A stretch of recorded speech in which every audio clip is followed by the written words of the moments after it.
Mas é uma pergunta que uma vez fizeram a Buda, né? O que é o bem e o que é o mal? E diz assim, o bem é aquilo que leva o maior número de pessoas para a verdade, para o caminho verdadeiro. E o mal é aquilo que afasta. Então o que eu estou fazendo? Eu estou fingindo que não estou vendo a realidade? Eu estou mascarando a realidade porque ela é muito difícil e dolorosa para mim? Vão dizer, você é trouxa, você é boba, você não está vendo o que está acontecendo? Ou eu escolho uma posição não violenta e vão dizer, você é trouxa, te empurrou, você não empurra de volta? Não, eu não empurro de volta. Aí uma coisa de Jesus que eu gosto dessa frase, eu dou outra face. O que é dar outra face? Não é dizer bate mais que eu gosto, não. Eu mudo a maneira de relação. A relação muda. A minha posição em relação a você que foi agressivo comigo muda. E não é dizer eu vou aceitar que você continue me bombardeando, maltratando minhas mulheres. Eu não admito isso.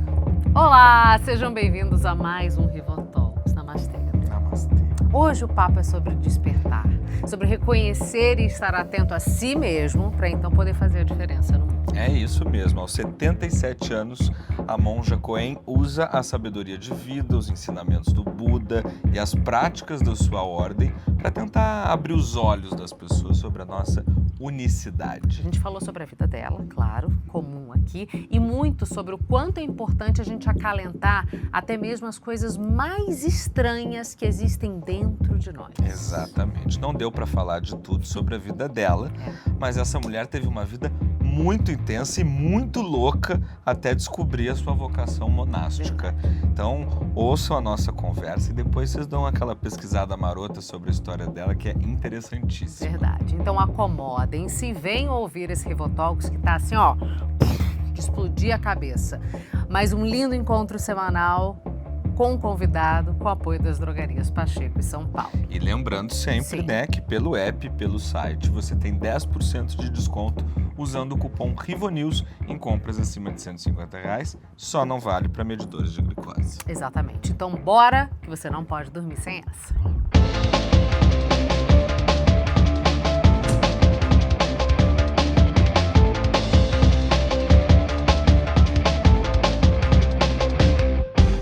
Monja Coen, a mulher que um dia já foi Cláudia Dias Batista de Souza. Seja bem-vinda, Rivotalks. Muito obrigada, um monja estar aqui. Bem-vinda, monja. O prazer é nosso de ter você aqui com a gente. Quando a gente começou a produzir esse episódio, nos perguntaram se a conversa ia ser muito longa, porque disseram que a senhora não tem mais paciência para papos muito longos. Nem para textos muito longos. E aí eu fiquei pensando assim, falei, se nem a monja tem mais paciência, o que sobra para mim? Assim, o que resta para nós, meros mortais? Não, eu acho que nós todos estamos mais acelerados, né? Eu acho que toda a tecnologia que foi chegando e a gente foi se adaptando nos faz querer coisas muito rápidas e muito pontuais. Porque se vai se alongando, você fala, já entendi. Não precisa ficar vendo isso de novo, já entendi, né? Então eu acho que é um pouco a ver com a nossa mente, que ficou mais rapidinha. A senhora também é uma vítima, então, das redes sociais, do telefone. Ah, sim. Dessa aceleração dos tempos, Ah, sim, né? estamos acelerados juntos. Nós somos a vida da Terra, estamos todo mundo junto, né? As coisas estão acontecendo. Isso, não dá para dizer eu estou separada da realidade, eu sou essa realidade, essa época, essa cidade onde eu vivo, né? Agora, monja, a vida da senhora já começou muito fora da curva, porque com 3 aninhos seus pais já eram separados, numa época onde casais, ainda mais da sua classe social, não estavam separados. E a senhora começou a se questionar sobre a vida muito logo no início da adolescência. A adolescência, todo adolescente se questiona. Calmem, porque monja realmente se questionou a ponto de se casar aos 14 anos, ter filho aos 17, aos 20 já estava trabalhando intensamente numa redação de jornal, que é um lugar muito que te mantém ali refém, estimulante, boa palavra. E a partir daí, com todo respeito à senhora, começa uma vida muito louca. Eu que mergulhei aqui na sua história, fiquei impressionada. Realmente, a senhora experimentou de tudo. A senhora acha que ter vivido tudo de forma tão intensa, numa fase tão jovem da vida, foi o que permitiu que a senhora mergulhasse também tão intensamente e tão rapidamente na vida monástica quando a senhora começou? Provavelmente. Quando a gente vai fazer alguma coisa, tem que fazer inteiro, né? Não pode fazer pela metade, né? Não pode fazer só um pouquinho, dar uma experimentadinha, não. O que é isto? O que significa isso? E a minha grande pergunta era, o que é Deus? Onde está, como se manifesta? Isso com 13 aninhos de idade? Antes até. A minha mãe era uma poetisa, uma declamadora, e as poesias que ela declamava e que ensinava as pessoas a falar eram todas muito filosóficas. Então, aqui, desde pequenininha, eu comecei a ouvir e questionar. Moleque Bacurau, por exemplo. Moleque Bacurau, O Crime de Hoje. As duas que eu me lembro mais, essa eu tinha 6 anos de idade quando eu decorei as duas, né? Eu não sabia ler ainda. Então, foi bem interessante isso. E tinha outras poesias, uma que começava assim, Deus, eu não creio nessa fantasia, Deus me dá fome e sede a cada dia. A outra que era Adão e Eva, e Adão, vendo Eva, não é? À beira do exército, chega-te a mim, preme contra o meu peito teu seio agitado e aprende a amar o amor renovando o pecado. Abençoo o teu crime e admiro o teu desgosto. Bebo-te uma a uma as lágrimas do rosto. Vê, tudo nos repele. Mas homem fico na terra, à luz dos olhos teus. Terra melhor que o céu, homem maior que Deus. Meu Deus! Esse é um trecho Meu da poesia. Deus. Esse é um trecho da poesia. Então, você é banhada por coisas como essa muito jovem, você começa a falar, minha mãe era católica, Sim. era uma pessoa extremamente inteligente, que eu respeitava muito, mas que Deus é esse que ela acredita? Se nas poesias que ela declama, ela questiona se Será que a Dona existe. Branca era questionadora também? Era. Muito, né? Muito. Tanto que se divorciou numa época que ninguém fazia isso, É isso né? mesmo. Bom, eu vou dar uma mudada assim na minha próxima pergunta, porque eu acho que essa resposta ela já dá um panorama interessante. Depois de se tornar monja, a senhora já chegou a questionar assim, os fundamentos das suas próprias crenças? Não, veja só, aconteceu uma coisa muito interessante. Quando eu estava no Japão fazendo minha formação, houve todo um movimento dentro do budismo japonês de revisão dos textos sagrados. De modo geral. De um modo geral. Tá. Por quê? Porque há um grupo de pessoas no Japão que são discriminadas. Existe uma discriminação muito violenta, a face é igualzinha, a cor de pele é a mesma, mas por profissões e por origem.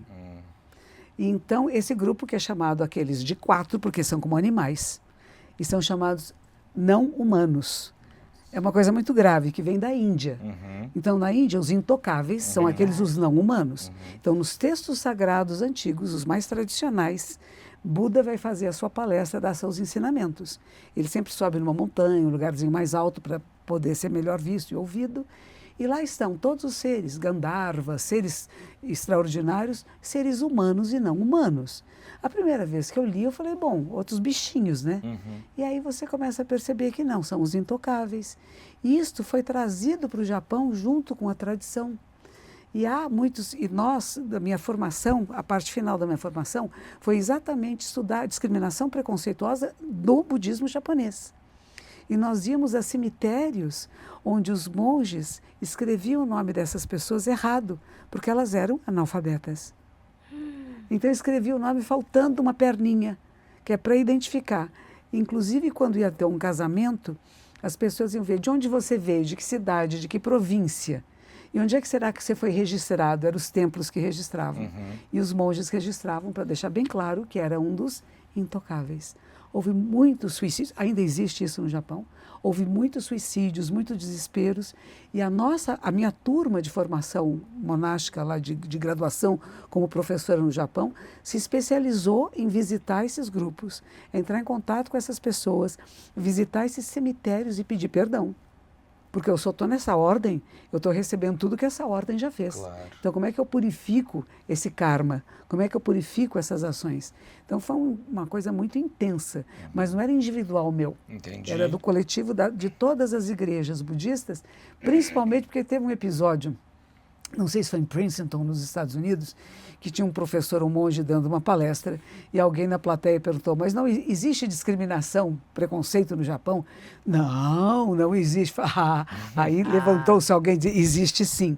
E começou um processo de todos reverem seus valores e o que estavam ensinando. Todas as ordens budistas? Todas, assim? todas, sem exceção. Todas elas foram banhadas por um reestudar os textos sagrados, ver de onde veio isso e não permitir que isso tivesse continuidade.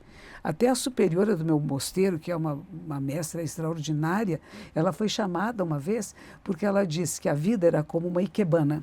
Sim. E a ikebana, o arranjo de flores, tem um que vai para cima, em direção ao céu, um para a direita, um para a esquerda, e que assim seriam nossas posições na vida. Isso é discriminação preconceituosa. Você pode ter sido colocado nesse cantinho aqui, mas você pode ser colocado no ponto mais alto. Então não comece a dizer que está pré-determinado, que só pode estar nesta posição. Então foi bem interessante. Grandes mestres no Japão foram chamados pela sede para estudar o que é discriminação e o que não é. Fez-se um manual, um dicionário de termos discriminatórios que não podiam ser usados.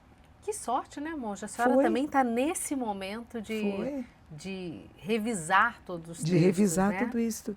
E eu fiz uma ligação muito interessante entre direitos humanos, uma cultura de paz e a sustentabilidade, que são os pilares da nossa ordem. Então, se nós estamos falando de direitos humanos, estamos falando de cultura de paz, estamos falando de meio ambiente, está tudo interligado. Porque nós discriminamos o meio ambiente. Nós nos achamos separados, nós não cuidamos, nós massacramos, nós abusamos. Não é isso? Eu falei, tudo isso é um corpo só, não está separado um do outro. Então, eu acho que pode ser um momento perfeito. A gente tem um sistema de membresia aqui no Rivo News, e quem é Rivo de Ouro e aí nos ajuda a fomentar isso tudo aqui, pode mandar uma pergunta para o entrevistado. E temos a pergunta aqui da Tatiana, que eu acho que casa muito bem com essa ideia de se somos um todo, até mesmo quem se acha zen. Olha só o que a Tatiana perguntou aqui para a senhora. Olá, boa tarde, Rivonildos. Aqui é a Tatiana, muito obrigada por me convidarem para poder fazer essa pergunta a Monja Cohen.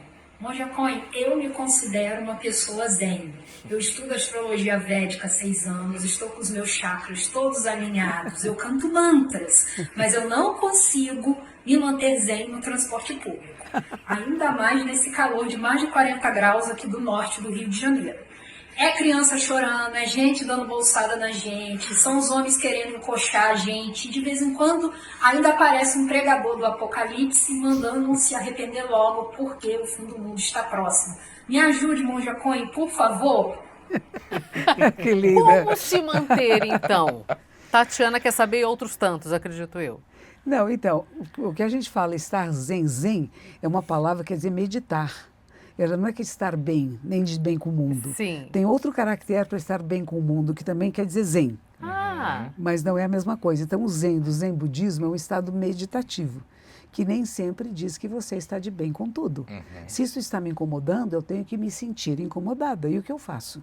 Eu posso pedir para os órgãos públicos que ponham ar-condicionado nos ônibus, eu posso evitar esses horários muito aflitivos, eu posso criar causas e condições, ou então de dizer, bom, estou vivendo numa cidade tão grande e num momento de uma população tão intensa que tenho que passar por isto. Se tem algum homem querendo se encostar em mim, a gente leva um alfinetinho, dá uma... Simples assim, gente.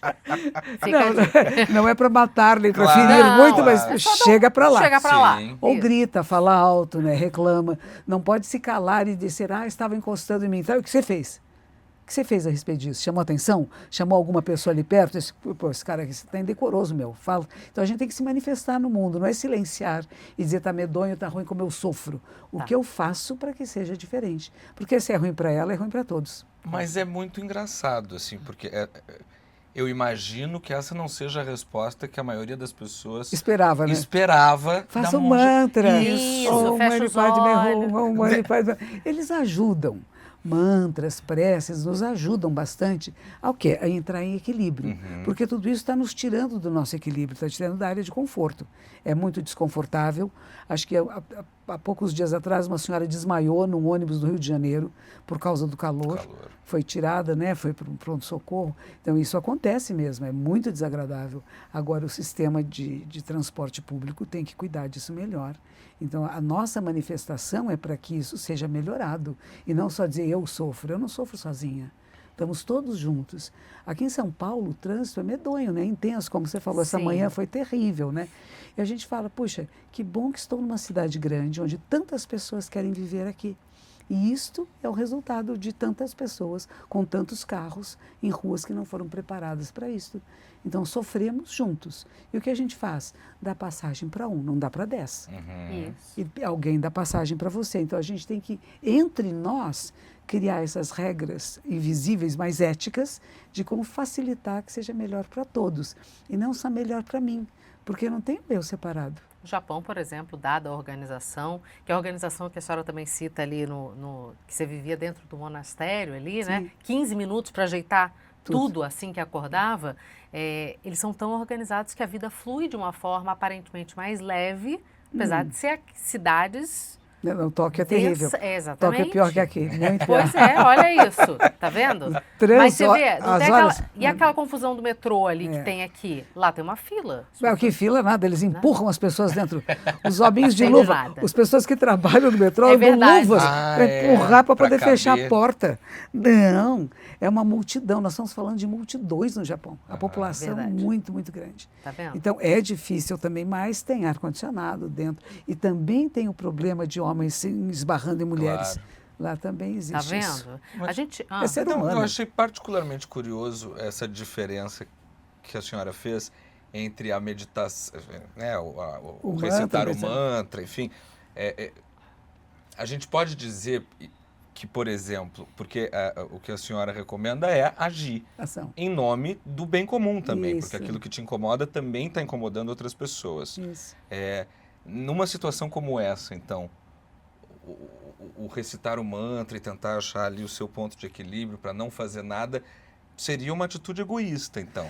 Não é para não fazer nada. Você pode rezar, encontrar um mantra, fazer respiração consciente para entrar num estado de equilíbrio e tomar a decisão qual é a melhor ação nesse momento. Certo. Será então, que a ação... respirar para tomar a melhor ação. Será que aqui, neste ônibus, eu falar com essas pessoas vai adiantar?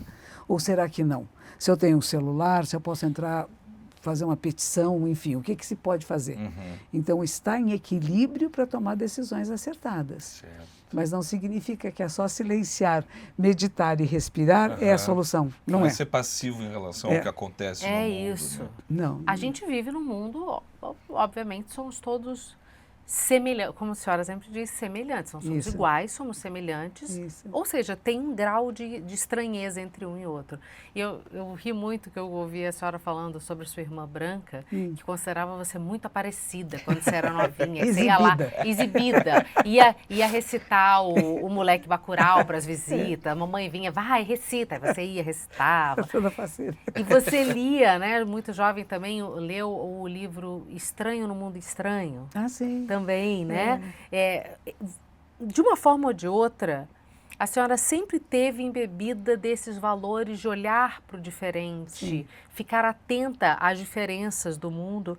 O que a prática Zen fez a senhora aprender aí na vida, para além do que a vida lhe ensinou, do que é diferente e estranho?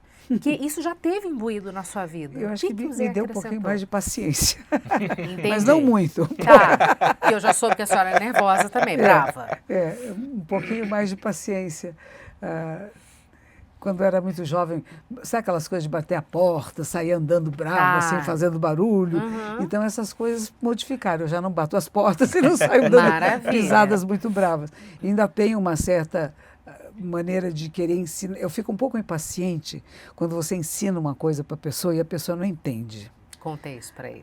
A primeira vez está bem, a segunda, a terceira já não dá para falar do mesmo jeito. E a minha superior era uma pessoa de uma paciência tão grande que é uma coisa que ainda estou aprendendo com ela. Ela nunca levantou a voz para ninguém. Ela ficava brava, a gente sabia, porque na intimidade sabe, o olhinho diz, né? Claro. Mas ela nunca levantou a voz e ela repetia sempre o mesmo ensinamento no mesmo tom. E a gente pensava, poxa, a boba sou eu, né? Porque ela já falou isso para mim 3 ou 4 vezes e continua falando do mesmo jeito. Se eu não entendi, não é problema dela, porque ela ensinou. Então, esse poder distanciar-se um pouco da questão para poder educar e ensinar melhor, eu ainda não aprendi, ainda estou num processo. Olha aí. Porque eu fico aflita, dá vontade de pegar e sacudir. Entendeu? Por que você não me ouviu ainda? Por que eu não estou fazendo o que tem que fazer? É muito bom saber que a senhora é gente como a gente, né? Dá um alívio, também. né? Não é uma coisa assim de Mas transcender. passa. Eu não guardo rancor. Isso é uma coisa que eu acho que... Isso minha mãe já era assim, eu acho que isso é muito importante, né?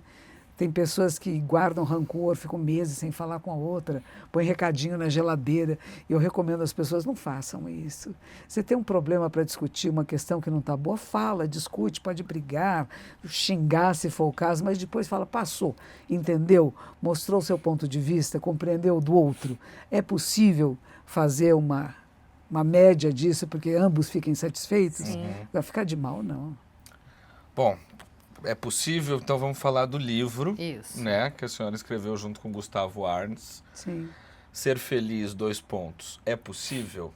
Eu achei uma provocação sensacional, mas eu queria adicionar mais um pouquinho. Ok. Porque tem esse seu livro, e o Nizam Guanais lançou em 2023, junto com um psiquiatra, o Arthur Guerra.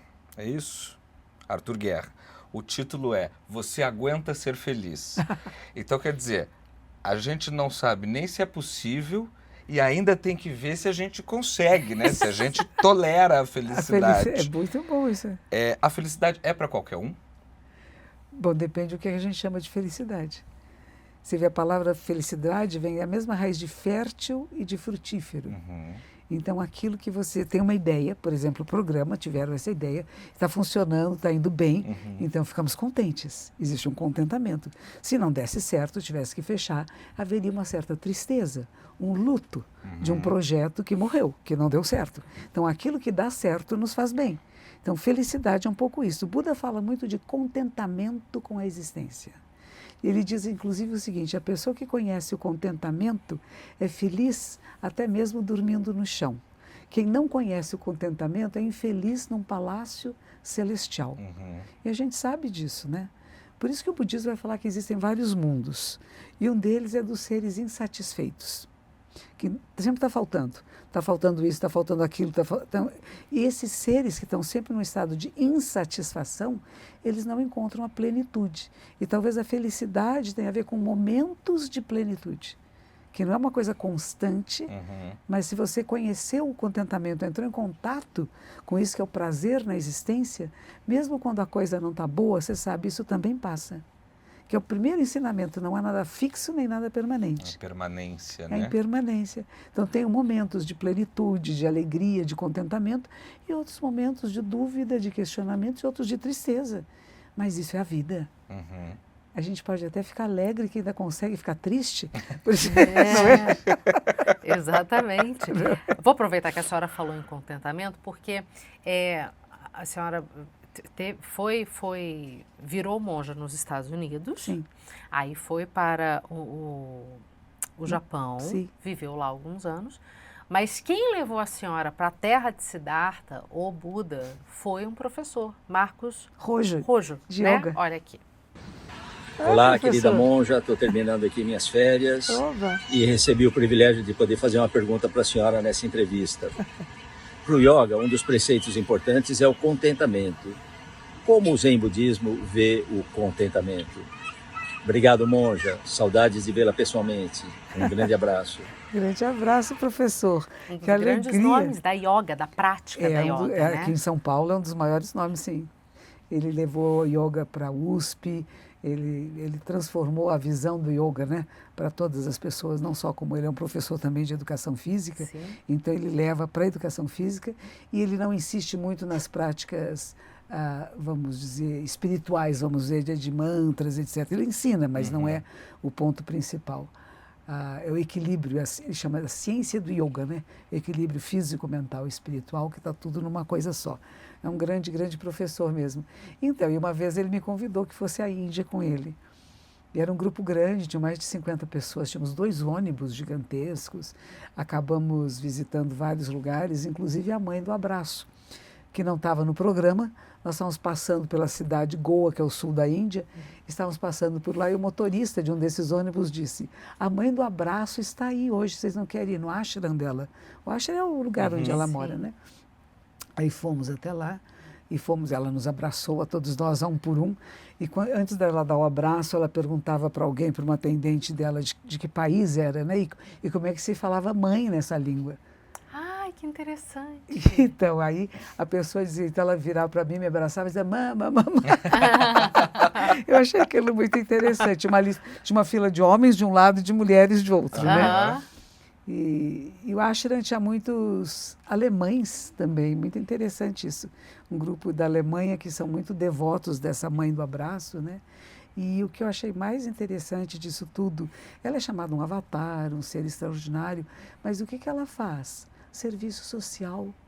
Na hora que tem enchentes, ela manda dinheiro para ajudar as enchentes, constrói hospitais. Olha. A mesma coisa de um outro que era um Baba, não me lembro o nome dele, também muito famoso, saiu um poeirinha da mãozinha dele. Ele dava entrevistas na televisão, na época que eu estive lá, falando de não tomar banho nas águas sujas, onde você põe dejetos. Então, eles são grandes professores e cuidadores da sociedade, sendo que eles apresentam alguns traços muito especiais de magia para que as pessoas prestem atenção neles. Eu entendi isso como meios hábeis de serem reconhecidos e ouvidos. Então, achei muito interessante. Você cria um personagem, como se fosse assim, para chamar mais sobrenatural. atenção. Então, vamos ouvi-lo, porque ele é um ser especial, ele não é uma pessoa comum. E visitei também o local onde Mahatma Gandhi foi morto, que era lá em Delhi, que é muito... E os únicos objetos que ele tinha, né? Ele tinha um par de óculos, uma colher, acho que tinha um garfo também, e papel. Só. Caneta, só, não tinha nada pessoal. E os 3 macaquinhos. See no evil, hear no evil, speak no evil, né? Eram os únicos objetos pessoais dele. E ele tecia a própria roupinha que ele usava, né? Com aquele calorão, né? É Era um só nível uma de sunguinha. desprendimento, encontrar o contentamento no máximo do simples, né? É uma coisa impressionante. E você veja a história dele quando a gente lê, a gente voltando para os intocáveis, quem é que limpava as latrinas na Índia? Os intocáveis. Sim. Então, quando ele está vivendo em comunidade, ele pede para a esposa dele limpar as latrinas. Ela diz, me peça tudo menos isso. Ele disse, não, você tem que fazer esse trabalho também. Mas esse é o trabalho dos intocáveis, e ele disse, por que não? Veja, muito forte isso. E agora, ele fez o voto da castidade por conta dele, né? E é uma coisa que se questiona, sua mulher estava de acordo com isso? Ó, tá vendo? Olha a Dona Branca falando alto aí, ó. Ela Peraí, concordava. alguém entrou num acordo com isso aí? Ora as bolas. Mas ele foi um ser extraordinário mesmo. Diz que uma vez ele estava numa reunião política e, de repente, ele disse, espera aí, tem que sair um pouquinho, porque está na hora de eu tirar o leite das cabras. Era hora para tudo, né? E eu fico pensando como é que numa sociedade tão desigual como é a Índia, Sim. com tantas dificuldades, como é que desse ambiente é que brota uma filosofia de tamanho pensamento de igualdade, unicidade. Realmente é a Lotus, né? Assim, é você emergir no meio de uma sociedade com tanta brutalidade, tanta diferença e com tanta dor. Sim. Você brotar esse nível de pureza e de pensamento de unicidade, né? Será que é de propósito, monja? Eu acho que até nos provoca isto, né? Quando você vê muitos absurdos sendo feitos, você fala, mas será que é assim sempre? Será que não pode ser diferente? Será que não existe uma outra maneira de estar no mundo, que nem do abuso, do massacre, né? Será que nós não podemos viver em harmonia, em respeito? Então vão surgindo pensadores e práticas espirituais que levam você a acalmar o coração e a mente, né? Para poder lidar com tudo isso. Porque, como eu falei para vocês, a gente fica nervosa, a gente capta o que está acontecendo à nossa volta. No táxi aqui a gente foi comentando sobre isso. Quando uma pessoa sozinha tem um determinado comportamento, o comportamento de grupo é diferente. Né? De repente fica todo mundo violento, bravo junto. Nossa, quando foram entregar as primeiras 3 reféns do Hamas, e o Hamas parecia tartaruga ninja, né? Sim. Estavam vestidos com aquela roupa de exército, e a faixa verdinha aqui, mas eram muitos e berrando, gritando, pulando no capô do carro, no teto do carro. Pois então, correndo. E numa multidão de homens, porque é uma sociedade onde a mulher não anda na rua. Então só tinha homens à volta que levavam meninos nas costas para manter o ódio, a revolta e o rancor. Empunhando armas, né, Pois essas então, crianças. que coisa mais Ensinados dramática. desde o berço, né, a odiar. E sendo que a religião prega o contrário. Islam significa paz, é o mesmo que shalom. É o mesmo que paz. Então, agora, eu estive visitando lá no Copacabana, o Forte de Copacabana.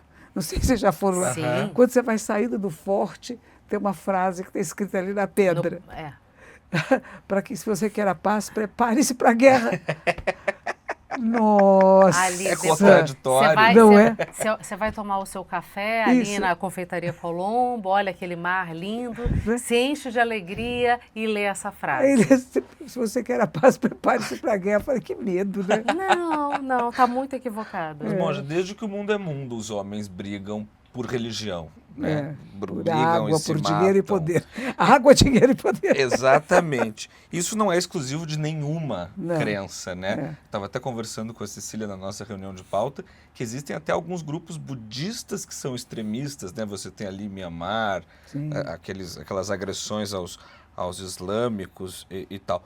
Você acredita que a gente vai chegar num estágio de evolução humana em que essas brigas em nome de Deus, ou do Deus de cada um, elas vão deixar de acontecer?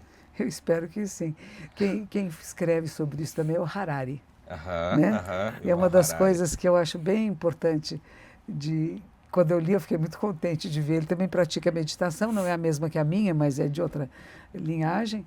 Mas ele disse, se a humanidade meditar, nós vamos ter uma transformação muito grande. E eu acredito nisso, que a meditação é uma modificação social, política, econômica, espiritual e de meio ambiente e ambiental. Porque você se percebe em comunicação com tudo e todos. E surge o respeito, inclusive, por linguagens diferentes, que são de etnias diferentes, que falam exemplos diferentes, mas o princípio básico é o mesmo, né? A irmandade, a sororidade e o compartilhar. Mas a gente ainda não chegou nesse lugar. E por que é tão difícil a gente coexistir com crenças que são diferentes das nossas? Por fraqueza, não é? Porque se você está consciente de si e você se sente poderoso ou poderosa, nada estremece a sua crença, nada atrapalha você. Mas se alguma coisa diferente do que você pensa te atrapalha, é porque você é frágil.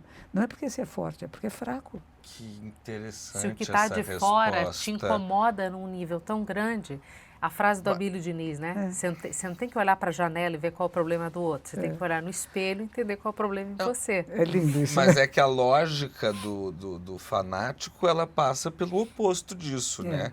Quer dizer, eu sou tão dono da verdade absoluta que eu não admito que existam pensamentos diferentes dos meus. Nada pode me contrariar.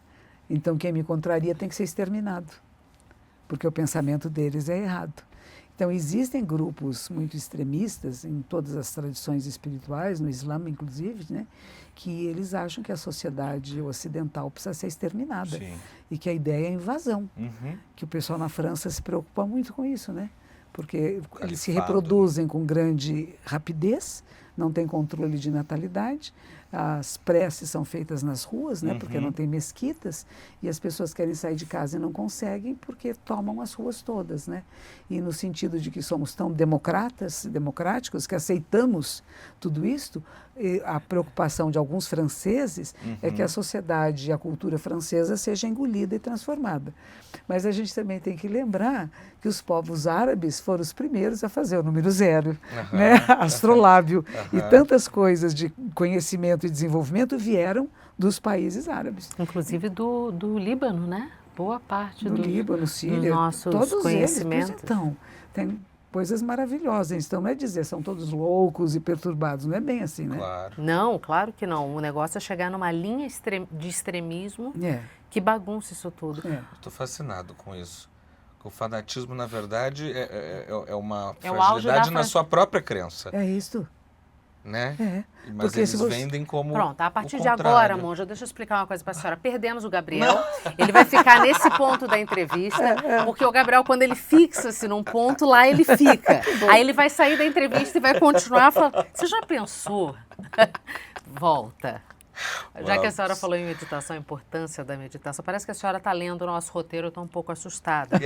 Temos uma pergunta sobre esse assunto. Veja se a senhora conhece essa pessoinha. Fabinha. Amada mãe, quando medito e começo a conhecer a mim mesma, quando esbarro nos meus monstros interiores, Tenho grande dificuldade, às vezes, de aceitá-los e pô-los no meu colo, ou mesmo de entender que isso faz parte de mim. E o cérebro começa a contar historinhas e dizer que não, você não é assim, você não tem isso, mas eu sei que eu tenho. E então isso me causa grande dificuldade. Como você faz para lidar com isso? Bonitinha. Obrigada, eu te amo. É lindinha. Beijo. É bom ver, né? Agora com os cabelinhos brancos, vocês lembram o bebezinho que vi pela primeira vez? Cheguei em casa, tirei toda a roupinha dela para ver as perninhas brancas.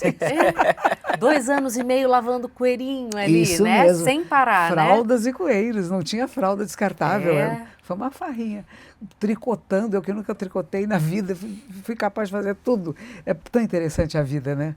É muito interessante. Quando surge uma oportunidade de fazer alguma coisa, você consegue manifestar, né? Então, o que ela fala disso, às vezes a gente começa a fazer práticas meditativas e temos em nós a luz e a sombra, o bem e o mal. Os monstros todos que a gente fala dos fanáticos estão em nós também. Se você não acredita em mim, você vai ver. Eu vou provar para você que eu estou certa, né? Que eu falo, o ditador também habita em nós, né? O padre Lancelotti escreveu um livro muito interessante, foram vários autores, eu fui uma delas, e ele fala sobre isso. O que você faz com o ditador? Tire o poder dele. Não deixe que ele seja ditador. E a mesma coisa, não deixe que o monstro seja monstro em você. Apenas reconheça que, como ser humano, temos ambos os aspectos. Nós estávamos aqui, como diz o Marcelo Gleiser, né? O nosso DNA é uma reciclagem de milhões de anos. Já passamos por tudo, nós viemos das cavernas e somos os sobreviventes. Então você pode imaginar quantas memórias tem em nós, quantos crimes já cometemos para estarmos vivos aqui. Não é eles que são maus, não são eles que são monstros, nós também somos. Mas o que eu alimento em mim? Eu deixo esse monstro crescer ou eu reconheço, como eu falo para minha filha, eles põem no colinho e manda na nenê, né? É isso, vem monstrinho. E às vezes ela diz, às vezes eu não consigo pôr no colinho. E às vezes eu fico dizendo, não, isso não sou eu não tenho nada a ver com isso. Não, a gente reconhecer. Um monge vietnamita, o Thich Nhat Hanh, que morreu há poucos anos, ele dizia assim, é que nós temos mini partículas no nosso cérebro. São mini, são das nossas várias diferentes emoções e maneiras de estar no mundo. E que, de repente, uma delas vem a consciência. E quando ela vem a consciência, pode ser uma malvadinha dessas, pode ser raiva, rancor, etc. O que ele diz para a gente fazer? Chama a outra da plena atenção. Que hoje fala muito em mindfulness, né? Que é plena atenção. Olha, eu estou agora com raiva. Eu estou ficando furiosa. Eu quero matar alguém, quero fazer alguma coisa. E a plena atenção fala, que interessante, isso também habita você. E o que você vai fazer? Você vai pegar uma faca e esfaquear alguém? Não vai, né? Então, trabalha a respiração consciente. Vai trazendo o eixo de equilíbrio para o seu corpo de novo. E chegando a esse eixo de equilíbrio, é como se pegasse essa raiva, essa indignação, essa energia prejudicial e embalasse. Você faz parte de mim, só que você não é necessária agora. Foi. Para minha sobrevivência, para eu chegar aqui, já fiz coisas medonhas, provavelmente, que nem me lembro. Mas a nossa capacidade de fazer coisas medonhas também está em nós, né? Que a gente reconhece. Uma vez o professor Cortella falando comigo, eu falei que eu tinha ido nas cadeias aqui de São Paulo, né? E que tinha um lugar chamado Amarelo, né? Que tem os meninos mais bravões, ficavam no amarelo, porque os outros também iam querer matar, né? E eu falei para ele, eu estava saindo de lá, e, de repente, eu olhei para um moço que ficava num dos pavilhões, que nesse pavilhão não vá lá, no Carandiru, né? Nesse pavilhão a gente não vai fazer prática meditativa, porque lá é muito... O povo é muito pesado. E tinha um homem sentado lá que, de repente, ele olhou, ele virou a cabeça, olhou para mim e falou, nossa... E o professor Cortella disse assim, de onde você identificou isso? Do espelho? Por que você sabe que isso é raiva, rancor? De onde você sabe que é isso? Que forte. Se não de você mesmo. Está em todos nós. Bonito. Não precisou falar nada, né? Não, e assim, a gente só é capaz de reconhecer aquilo que a gente conhece. Isso aí. Então assim, não de onde você tirou que aquilo ali... Que aquilo era violência, que aquele olhar era violento. Porque eu sei, porque eu sou violenta também. Bateu naquilo que é violento em mim, né? Por isso que a gente diz, quando a gente está com um grupo de pessoas violentas, é natural que se torne violento junto. É muito difícil você dizer, ai, não façam isso. É isso. Não é? Monges e monjas fazem terapia? Até fazem, viu? A gente até recomenda, dependendo do caso, né? É interessante que eu conheci aqui um monge beneditino, chama Anselm Grün. Tem vários livros dele publicados, fizemos até um livro juntos uma vez. E ele contava que teve uma época que o mosteiro, na Alemanha, onde ele mora, estava muito atrapalhado. Então chamaram terapeutas e começaram a praticar zazen. Eles praticam a meditação cristã, que usa uma palavra, maratana. Então, cada vez que você inspira, maratana, é quase como um mantra, né, para entrar no eixo de equilíbrio. Mas ele viu que aquilo ficou viciado, vamos dizer assim, faz tanto tempo que não percebe mais, não leva mais ao nível superior de consciência. Então, eles começaram a praticar o Zen e fazer terapia, e o mosteiro ganhou vida de novo. Olha, que doideira. tá vendo? Então não é só individual, mas tem nisso. a coletividade, muitas vezes, precisa de apoio, né, psicológico. Onde a gente tem aqui, a gente conta nesse programa com o patrocínio das Drogarias São Paulo, Drogarias Pacheco, a gente sempre faz uma pergunta para os nossos convidados que tenha mais ou menos a ver com saúde. E aí eu queria te perguntar se a senhora acha que meditação deveria ser um tratamento oferecido pelo SUS, assim. Com certeza, absoluta. Eu acho que, se não me engano, na universidade, na USP, já fizeram algumas espécies de meditações com base no SUS, mas não é uma coisa... Teve até o pessoal daquele Templo Zulai, que tinha um projeto junto com o Hospital do Servidor Público. E levavam meditação para o Hospital do Servidor Público, não só para pacientes, mas também para médicos e enfermeiras. Eu fiz um pouco disso no Hospital Emílio Ribas, tem um sistema de voluntariado Emílio Ribas, chama VER. Eu fui voluntária lá e a minha ideia era levar meditação para pacientes, aqueles que não estão com respirador e tudo, né? E para familiares, enfermeiras, assistentes, médicos. Porque quando morre alguém no andar, todos ficam abalados. A gente pensa que todo mundo já tem uma carapaça, morreu mais um. Não, não é assim. Morre um paciente no andar, aquele andar inteiro fica arrasado. Porque ninguém quer que morra, né? Sim. Você quer que sobreviva, né? Você está ali para lutar pela vida da pessoa, né? E cheguei a fazer bastante meditação, basicamente assim, né, de meditação com enfermeiras, médicos muito poucos, mas o pessoal administrativo e os familiares, e também pacientes. Mas é um trabalho que você não vê muito resultado, porque os pacientes vão embora, não tem uma continuidade. Claro. Mas eu acredito, sim, que ele ajuda muito. E tem muitos terapeutas, psiquiatras, psicólogos usando meditação nas suas salas de terapia. O que a senhora acha que o Brasil ia melhorar assim, muito, muito brutalmente, caso a gente tivesse a meditação como uma política pública nacional? De saúde. Pois então, a gente tem uma dificuldade com isso, né? Uma vez a Secretaria de Saúde da Prefeitura de São Paulo me pediu para eu ensinar a fazer caminhada meditativa nos parques da cidade. E era para as pessoas que trabalhavam nos centros de atendimento. E os chefes desses lugares não deixavam as pessoas ir. Que interessante. Então a gente tem uma questão burocrática e uma questão de não conhecimento e não entendimento. Você vai passear no parque e vai deixar uma fila de gente para ser atendida aqui? Percebe? Sim. E era um projeto que era pago até pela ONU. Então, e não foi muito adiante. Então a gente tem umas amarras burocráticas e também de partidos políticos. Essas bobagens que a gente fala, eu sou desse partido, meu partido é contra. Ou religião. Teve uma vez o Lama Michel, o pai do Lama Michel, foi levar yoga para um céu, desses grupos, né, aqui em São Paulo. E as crianças adoraram a aula de yoga. A minha filha fez, muito pequenininha, com 3 aninhos no colégio, apaixonada. Então, aí ele voltou a semana seguinte e as crianças disseram, a gente não pode entrar. O pastor disse que daí é controle mental. A gente não pode fazer isso. Quer dizer, este pastor não sabia o que era o yoga. Alguém disse alguma coisa para ele. É um autocontrole mental, né? Pois é, exatamente. Você não é mais controlado por ninguém. Você percebe o que é o processo mental e você percebe quando alguém quer tomar conta da sua mente, você não deixa, ou deixa se quiser. Por isso que é perigoso. Então é perigoso porque dá liberdade. Claro. Opa. Mas então a gente percebe que existem algumas amarras ainda aqui no Brasil.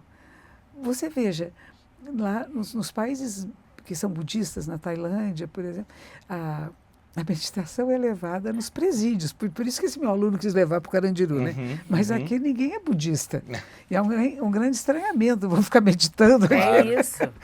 Aliás, a senhora começou a praticar meditação na prisão, né? Na Suécia. Foi, na Suécia. Olha que curioso. Realmente então. pode ser um lugar excelente, Maravilhoso, né? você está preso lá, você vai fazer o quê? Tudo bem que os presídios no Brasil dão zero condições para isso, mas tudo bem. Mas eu vi a senhora falando uma vez que toda tecnologia é uma cópia rudimentar da nossa mente. Isso. Então, a partir do momento que a gente aprende a controlar a nossa mente, a gente vai mostrar a capacidade que a gente tem mais ampla de usar a nossa mente e não se deixar ser usada por ela, né? Eu não gosto muito de usar a palavra controlar. Tá. Eu não controlo a mente, eu conheço. Conheço, perfeito. Eu conhecendo o funcionamento da mente, eu perfeito. posto escolher Eu como usar. Eu escrevi conhecer e falei outra palavra. Mas todos falam isso, que meditação é para controlar a mente. Não é. É um refrão que a gente ouve tanto que a gente repete. Então é importante dizer isso, não é para controlar nada, é para perceber o que está acontecendo, isto é benéfico, eu devo estimular para que isso continue se desenvolvendo, ou é alguma coisa que não é benéfica, eu vou estimular para que não se desenvolva. De novo, é a tal da sementinha. Isso. Veio uma sementinha malvadinha aqui, eu não vou dizer tem que ir embora, não pode ter nada disso. Olha que interessante, é uma pesquisa. A semente malvadinha está aqui. Quietinha, quietinha. Aí conhecemos a nossa mente, ampliamos o nosso conhecimento sobre ela. A gente se torna cada vez mais capaz, isso é real, a senhora acredita, de cocriar a nossa vida e cocriar a nossa realidade? Nós estamos sempre cocriando e a maioria não percebe. Essa é a verdade. Pro bem e pro mal. Pro bem e pro mal. Lembra que um filme que tinha um dragãozinho branco, você ia numa livraria, comprava um livro. A história, não é História Sem Fim. História Sem Fim. Você está escrevendo a história da sua vida, é você que escreve com a sua vida. Agora você pode fazer escolhas, e a gente acha que não, né? Tem coisas pré-determinadas? Claro que tem. Temos tendências, temos situações nas quais estamos envolvidos, parentes, amigos, trabalho, etc., que nos cerceiam um pouco. Mas a gente faz escolhas. E a gente escolhe a nossa vida, escolhe o nosso bem-estar ou mal-estar. Como a moça que falou primeiro do ônibus está sufocada, né? O que você faz com isso? O professor Marcos Rocha falando do contentamento da existência, né? É um dos princípios do yoga. O yoga vai falar, você tem que apreciar a sua vida. E o que não deve ter? Violência, que é a ahimsa, né? Então tem vários yamas e niyamas que se chama no yoga. É muito parecido. O Buda era um praticante de yoga. Ele foi praticante de yoga por mais de 6 anos, mas praticante como era 2.600 anos atrás, morando junto com o professor, era dia e noite juntos, não é uma vez por semana fazer posturas, né? Sim. As posturas foi uma decorrência do fato de que eles ficavam filosofando embaixo das árvores. E era uma questão de entender o que é vida, o que é morte, o que estamos fazendo aqui. Tanto que todas as posturas têm nomes de animais, geralmente, né? Então é você observar e você tentar repetir a forma daquele bicho ou o comportamento daquele animal, né? E ter o conhecimento do corpo. A capacidade de flexibilidade desse corpo, né? E mesmo que não seja flexível, o que você pode fazer? Até onde sua dor pode ir. Isso aí, sem violentar o corpo. Perfeito. Eu tinha um tio, monge que já faleceu, um tio muito querido, que era judeu, minha família é judia, mas ele se casou com uma budista. Que ele dizia, inclusive, que ele era um juba, que é um judeu budista. Porque o budismo, ele vai além da religião, né? É também um estilo de vida, enfim, uma filosofia. E eles frequentavam muito o templo Wat Saoling, lá no Rio Grande do Sul, que aí é de uma outra linha, o budismo tibetano, né? Sim. E eu acabei indo algumas vezes lá no templo também e aprendi algumas coisas. E o conceito que eu mais gosto é o da impermanência, que eu acho que é comum, né? A todas as linhas. Isso. Aqui, ó. Em cada instante nascemos e morremos bilhões de vezes. É uma frase de Buda, isso aí. O conceito é sensacional, mas é muito difícil a gente assimilar a impermanência, né? e ficar assim tranquilo com ela? Por quê? Porque quando a gente fala de impermanência para coisas ruins, tudo bem, aí é mais fácil. Mas a impermanência vale para tudo. Então, não tá gostoso a gente aqui conversando? Tá uma Daqui delícia, a mas eu pouco já tô acaba. pensando que daqui 15 Então. minutos acaba. Mas eu não fico me mortirizando porque daqui a 15 minutos vai acabar. Ai, que gostoso, ainda tem 15 minutos, né? Sim. Ainda podemos ficar 15 minutos juntos. Então, olhar o copo cheio. Não, mas não há nada fixo nem nada permanente. Isso é libertação. A dor não é fixa nem permanente, nem a alegria. O contentamento vem e vai, a tristeza vem e vai, a juventude vem e vai, a velhice vem e vai, a vida vem e vai, a morte vem e vai. Então, para nós não tem nada fixo nem nada permanente. Quando você se percebe isso, é uma libertação. A gente tem um sutra que chama Sutra do Coração da Sabedoria Perfeita. Diz assim, quando o Kannon, Bodhisattva Kannon é a compaixão. Kan quer dizer observar em profundidade, on os sons. Quem vê os sons, os lamentos do mundo e atende necessidades verdadeiras. Então, essa personagem, essa entidade chamada Kannon Bodhisattva, quando pratica Prajna Paramita, que é a sabedoria perfeita, percebe que é o vazio dos 5 agregados. 5 agregados é um ser humano. Corpo físico, sensação, percepção, conexões neurais e consciências. Não é os 5 sentidos, né? O corpo físico tem percebe, sente, etc. e tal. Então, vazio dos 5 agregados, libertando-se completamente de toda tristeza e sofrimento. Quando você percebe que nada é fixo, que tudo é impermanente. Que isso que eu estou chamando esse corpo aqui foi um bebezinho, foi uma menininha, foi uma mocinha. Às vezes pergunto coisas do meu passado, falei, não lembro. Nossa, faz tanto tempo, né? E a gente não guarda todas as memórias. Elas estão lá em algum lugar, mas elas precisam ser ativadas também, né? Então, não tem nada fixo, nada.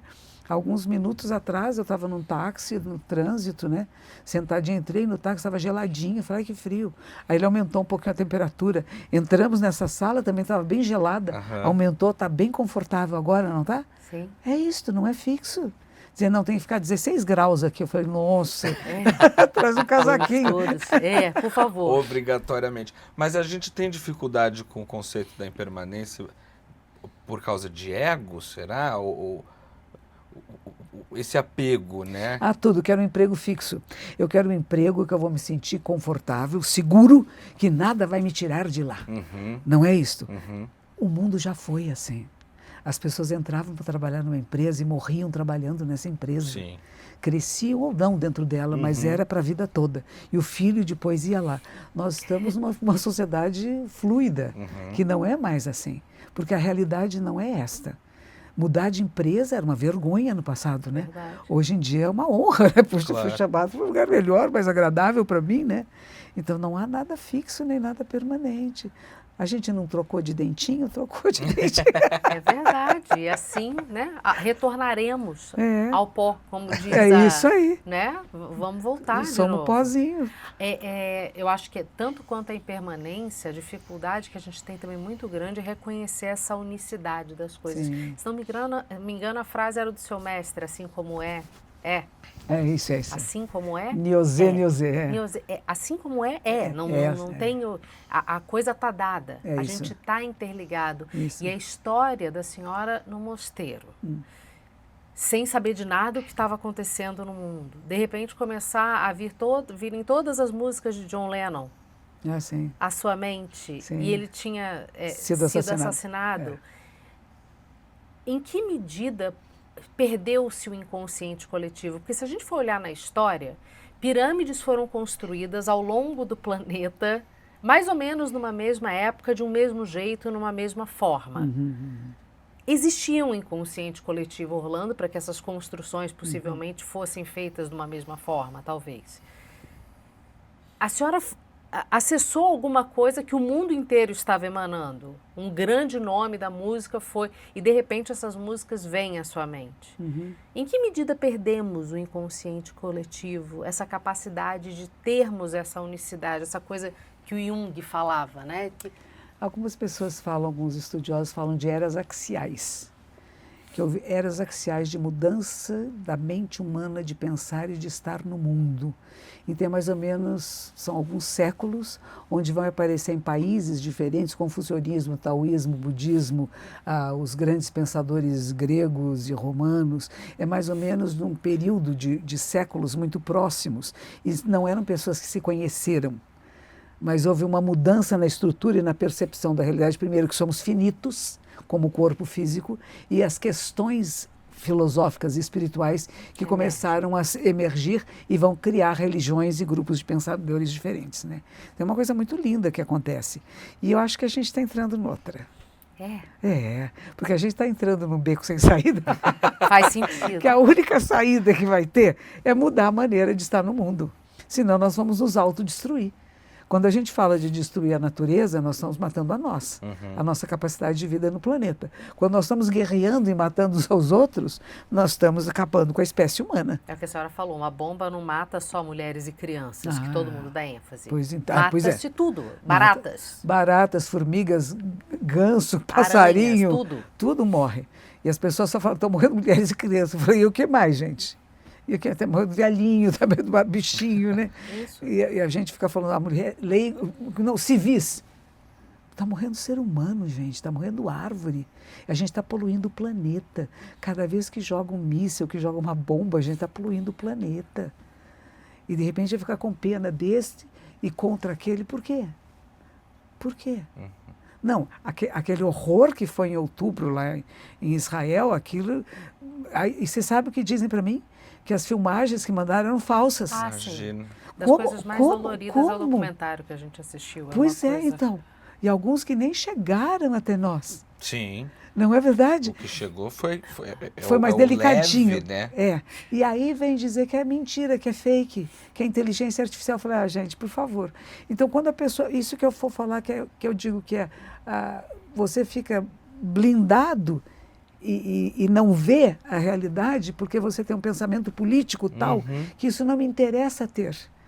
Eu não quero ver isso. É melhor não saber. Então, isso é mentira. Não pode ser verdade. Claro que não aconteceu assim. Não é? E a gente sabe, poxa, quando ia visitar museus na Europa, as salas de tortura, gente, nós já torturamos muita gente com uma maldade incrível. Decapitamos pessoas em praça pública. Decapitar ainda é rapidinho, minha filha. Criativos, os instrumentos de tortura muito criativos. Não eram. Ficar espichando assim para cá e para lá. E quando estava quase morrendo, dava relaxar para fazer de novo. É uma loucura. E já teve aqui no Brasil também, a gente sabe disso, né? Num governo militar em que prendia as pessoas, quando estava quase morrendo, parava para poder sofrer mais um pouquinho. Então a gente sabe que isso está em nós, seres humanos, né? Mas que nós podemos ser diferentes. A gente faz escolhas diferentes, de não estar envolvido com isso, de não querer que isso se repita. Por que todos os anos a CIP me convida, e eu vou lá todos os anos, que é o Memorial do Holocausto? Aí o pessoal diz, mas você vai comemorar o Holocausto? Vamos comemorar, sim. Não, mas é comemorar no sentido de não esquecer. Claro. De manter a memória viva para que nunca se repita. E eu lembro uma vez que, acho que era o cônsul de Israel, que disse assim, quando começou o nazismo, até alguns judeus apoiaram, porque não é conosco, não é na minha casa, até que bateram na sua casa. Sim. Então, quando a gente vê qualquer movimento que vai indo numa direção meio fanática de extremos, a gente fala, peraí, será que é por aí, gente? Porque não está batendo na sua porta, mas vai bater. Uma hora bate. E aí você vai ver que não é bonito. Monja, no início da nossa conversa, a gente estava falando ali sobre as possibilidades de ação, né? Principalmente com a pergunta da Tatiana, e a senhora fez uma divisão que eu achei muito interessante entre encontrar um ponto de equilíbrio para agir em nome do bem comum. Sim. Tendo isso em mente, eu queria saber qual é a linha que divide o que é ser bom do que é ser trouxa. Que maravilha. Porque tem um limite ali, Olha, eu né? acho que é especial para mim essa, muitas vezes. Mas é uma pergunta que uma vez fizeram a Buda, né? O que é o bem e o que é o mal?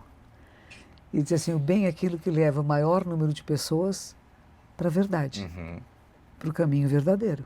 E o mal é aquilo que afasta. Então, o que eu estou fazendo? Eu estou fingindo que não estou vendo a realidade? eu estou mascarando a realidade porque ela é muito difícil e dolorosa para mim, e então vão dizer, você é trouxa, você é boba, você não está vendo o que está acontecendo, ou eu escolho uma posição não violenta. E vão dizer, você é trouxa, ou te empurrou, você não empurrou de volta? Não, eu não empurro de volta, mas aí uma coisa de Jesus que eu gosto dessa frase, eu dou outra face. O que é dar outra face? Não é dizer bate mais que eu gosto, não. Eu mudo a maneira de relação. A relação muda. A minha posição em relação a você, que foi agressivo comigo, muda.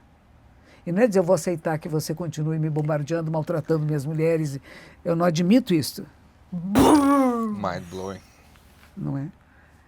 Eu nunca pensei em dar a outra face com essa interpretação. É a primeira vez que isso acontece.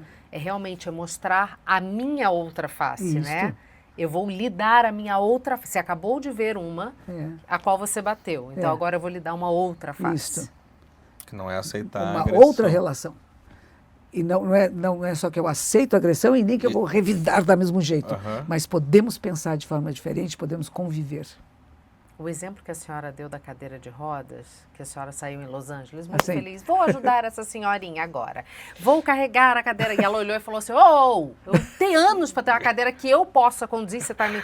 O quanto que às vezes a gente quer ser bom. Isso. Eu ouvi isso outro dia de uma pessoa muito maravilhosa chamada Ângela de Verbeno, que ajuda as pessoas a cocriarem a sua realidade. Sim. A partir do uso da mente mesmo, quanto Sim. a gente é capaz disso. E ela falou assim... sobre esse negócio de ser... A gente quer ser bom, às vezes, porque faz bem ao nosso ego. Isso mesmo. Faz bem a gente. É isso. Você está pensando em ser bom para você e não porque é legal para a maior parte das pessoas. Será que é bom para essa pessoa? Será que é bom para esse povo? Se é bom para essas circunstâncias, não é os meus valores, não é o que eu acho bom, não é aquilo que eu acho que deve ser bom e adequado, mas este grupo social agora está preparado para uma democracia, por exemplo? Será que sabem o que é isso? Né? É o que a gente fala, quer dizer, o que eu acho que é o meu valor, eu posso impor ele ao outro, eu posso criar causas e condições que cheguem até lá, ou não, e também tenho que respeitar, né? É uma coisa muito difícil. Uma vez uma freira católica foi trabalhar com os nossos indígenas, há muitos anos atrás, e disseram para ela, não interfira na maneira deles ser no mundo. Você não pode mexer na maneira que eles convivem, você está lá para ajudar, não é para convencer, não é para dar cristianismo para eles, é para você ter essa experiência da vida mais primitiva. E eles tinham uma regra nessa tribo, que se a mulher grávida, se o marido não aparecesse 7 dias depois do bebê nascer, o bebê era enterrado vivo. E uma moça grávida não tem pai. E a freira foi de homem na aldeia, diga que você é o pai, por favor, diga que é você. E disse, mas não sou. Não interfira. Não interfira. Ela pegou a criança e fugiu. Ela disse, não posso deixar uma criança ser enterrada viva. Ela pegou a criança e fugiu. Então, foi a solução que ela deu naquele momento. Não há muito tempo atrás, aqui em São Paulo, teve um caso de uma avó indígena que ela enterrou o bebezinho da neta porque não tinha pai. Porque, claro, isso são os princípios da sua tribo. Porque uma mulher que não tem, um bebê que não tem pai, o pai é o caçador, é o pai que vai trazer alimento, vai que defender e proteger a família. Então, se ela não tem um protetor e um defensor... É preventivo, né? A tribo não diferente do kibbutz, né? Diferente da ideia que nós cuidamos das nossas crianças, que isso no Japão também é assim. Por que as crianças vão sozinhas para as escolas? Porque elas não estão sozinhas. Toda a comunidade cuida delas. Está vigiando. Elas vão com seu chapéuzinho de escola, todo mundo sabe a idade que elas têm, se vê que está perdida, alguém vai lá e ajuda. E essa é a ideia, são nossas crianças, são de todos nós. E esse grupo social não tinha isso. E a freira disse, eu não posso permitir isso. Então eu vou ter que interferir. E fugiu com a criança. Teve várias decorrências disso. Claro. Sim, sim. Mas tem certos momentos que a gente tem que pensar, o que eu faço? Eu admito que seja assim.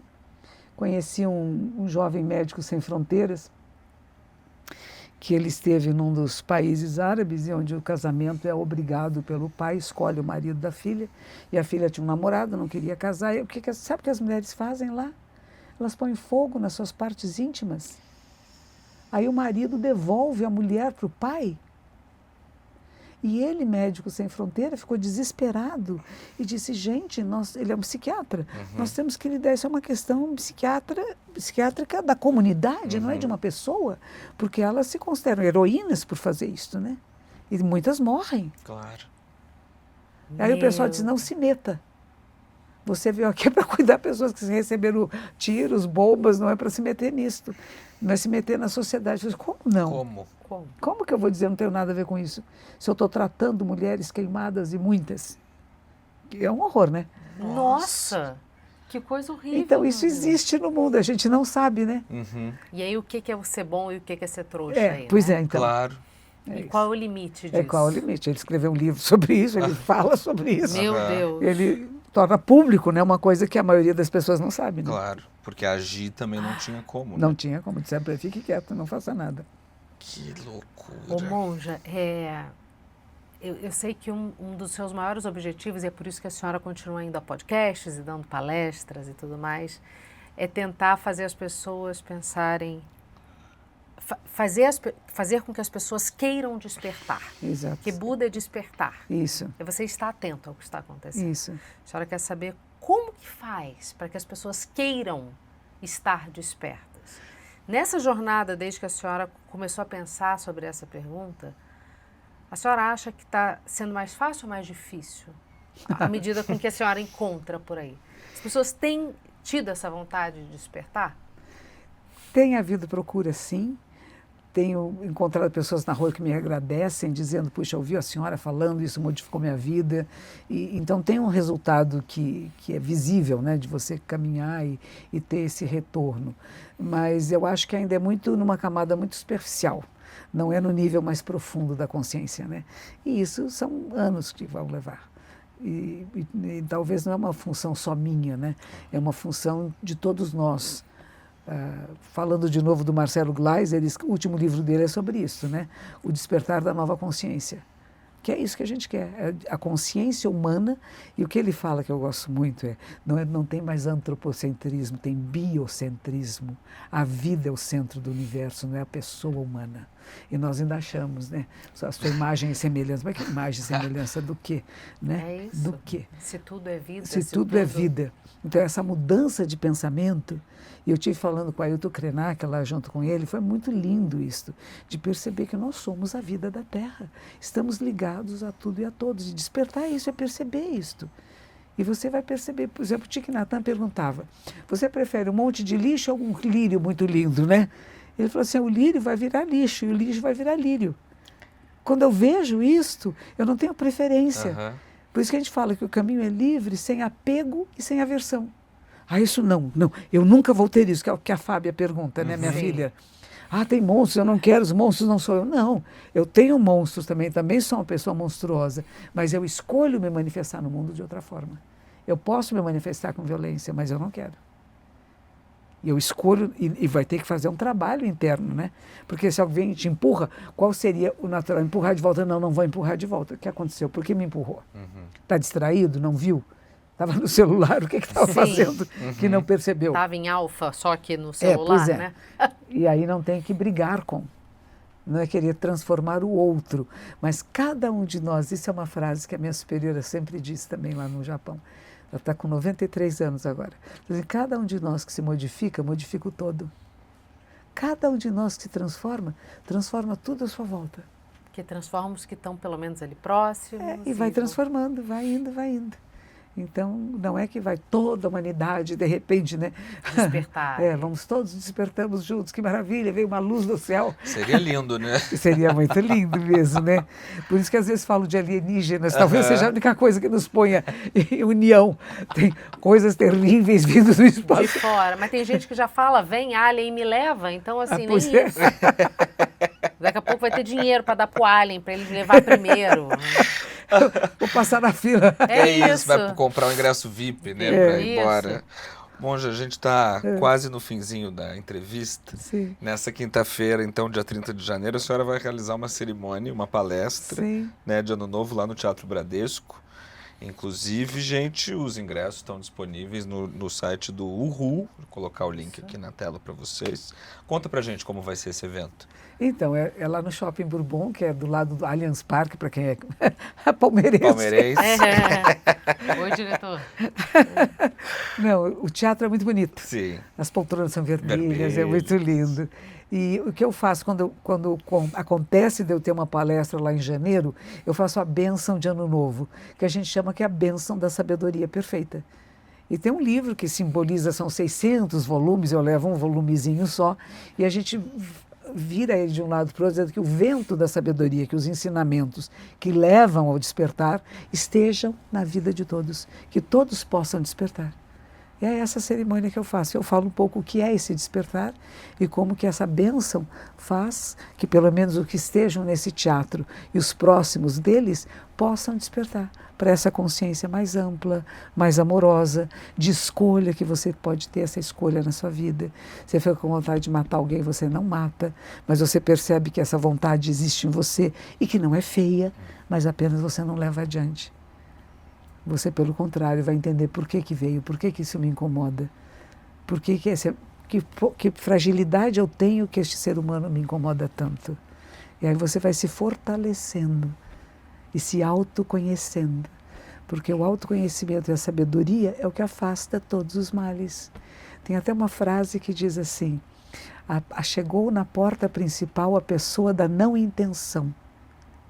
Onde poderiam deuses e demônios se agarrar de pés e mãos, se tudo é o grande vazio?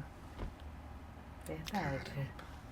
É que não tem como agarrar. É tudo um grande Não espaço de plenitude. Eu vou pegar isto aqui. Isso é verdade. Segurei, peguei.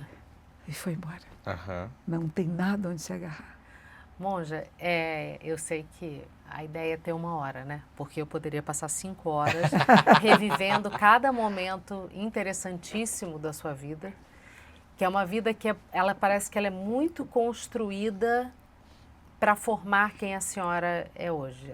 As pessoas, símbolo que passaram na sua vida, a sua mãe ser uma mulher muito forte, muito aguerrida e de ter te ensinado o valor de ser uma mulher numa sociedade como a nossa, ter olhado para o seu pai e falado: nos separamos, mas você não vai separar das suas filhas. É isso aí. Continue sendo um grande pai. E ele ter estimulado a senhora aí trabalhar, a senhora ter descoberto a redação. Em Los Angeles, ter ficado muito amiga de um senhor de 86 anos de idade, que lhe abriu a mente para os pensamentos alfa, né?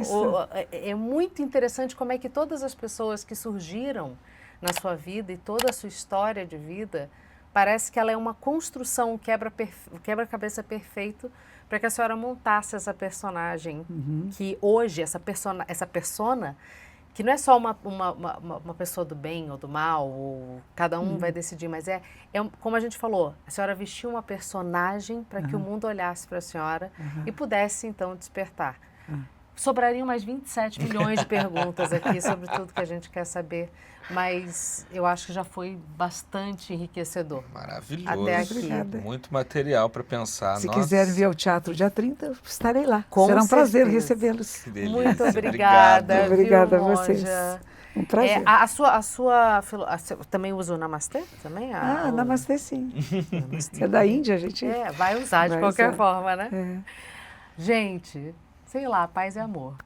Sexta-feira... Ela esqueceu do recado, mas é que Sexta-feira, sexta-feira, 12h30, nesse mesmo canal, Rivonews, o seu resumo semanal de notícias. Se informem, que é importante, deixa a gente o que é uníssono, sabendo de tudo. Exatamente. Eu vou sair daqui flutuando agora. Linda. Obrigada. Muito obrigada, gente. Obrigada.